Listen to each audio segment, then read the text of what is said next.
I'm gonna just keep it here. Good afternoon, everybody. This is Ava. She's 16 years old.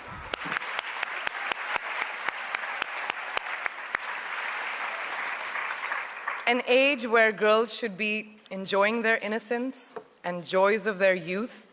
But she, at such a tender age, understands the importance of being a voice for her peers, an advocate for young girls and women around the world who may not have the opportunities that us sitting over here have. So receiving this honor from a hero like her makes this so much more exceptional. So thank you.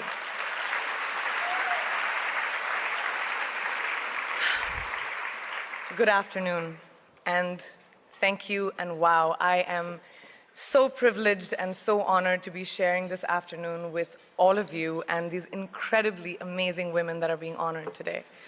I'd like to extend my congratulations to each one of you, Octavia, Michelle, Kelly, Patty, and all 50 women that have been included in the Impact Report. Your achievements not just inspire me, but also so many others to work harder, to be better, and to make a dent wherever we can. So I'm very, very proud to be standing alongside of you. So in life, you know, there are moments when you stop and ask yourself, how did I get here? Like, why am I standing here? Well, this is definitely one of those moments for me. And I find myself going back to the beginning, back to my roots. I was born to incredible parents, amazing parents who served as doctors in the Indian Army. I was the firstborn, and as far back as I can remember, I made my parents very proud and happy 99% of the time. Okay, slight exaggerations of personal achievements are allowed from time to time, don't you think? My brother was born a few years later, and even then, nothing changed for me.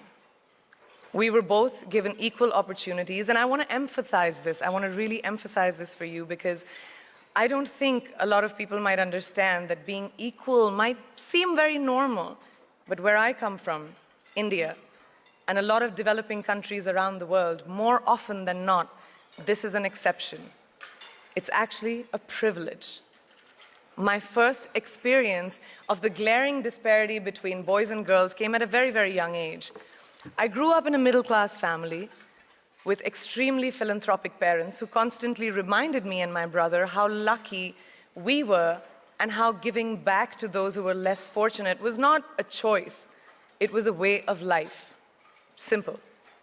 I was 7 or 8 years old when my parents started taking me on these visits in a traveling clinic to developing communities around and villages around the city that we lived in called Bareilly.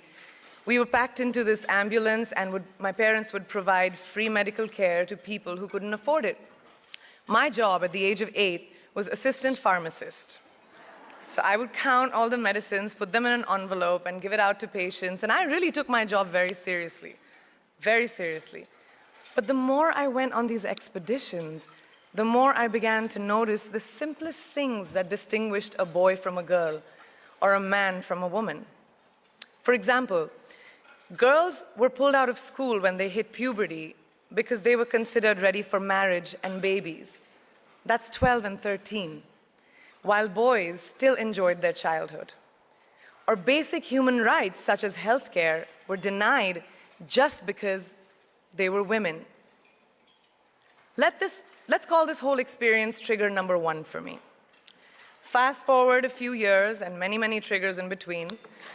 Like a producer-director, for example, early on in my career, I must have been about 18 or 19, telling me that if I didn't agree to the ridiculous terms or painfully low salary in his movie, that he would just replace me.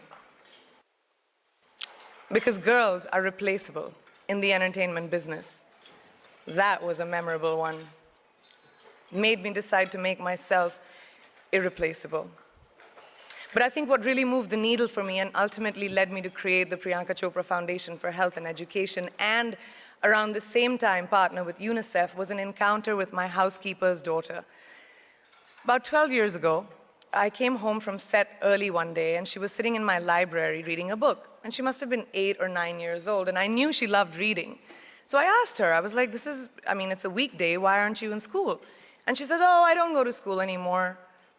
So I went and asked her mother, and I said, why isn't she in school?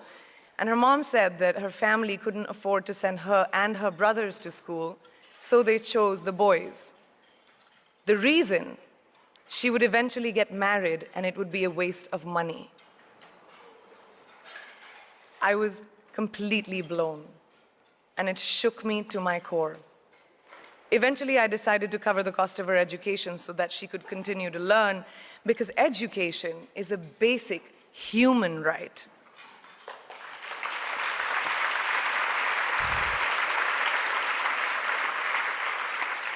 And a huge necessity, especially today. From that point on, I was determined to make a difference in as many children's lives as I could, in whatever big or small way that I could contribute. There's a really, really beautiful quote that I read recently, and I think it's absolutely appropriate to explain what I'm trying to say today. The hand that rocks the cradle, the procreator, the mother of tomorrow, a woman shapes the destiny of civilization. Such is the tragic irony of fate that a beautiful creation such as a girl child is today one of the gravest concerns facing humanity. Girls have the power to change the world. It is a fact, and yet today, girls are more likely than boys never to set foot in a classroom, despite of all the efforts and progress made over the last 2 decades. I'm just going to give you a stat, more than 15 million girls of primary school age will never learn how to read or write, compared to 10 million boys. Primary school, it's the beginning of our future.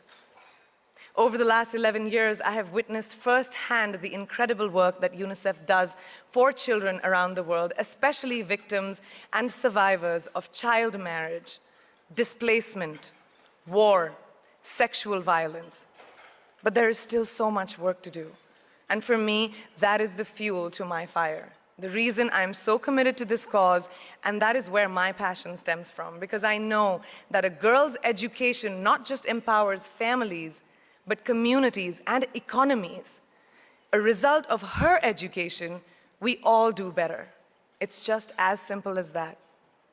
As entertainers and influencers sitting in this room, I feel that it's our social responsibility to be a voice for the voiceless, which is why I applaud each and every woman in this room for being such a badass.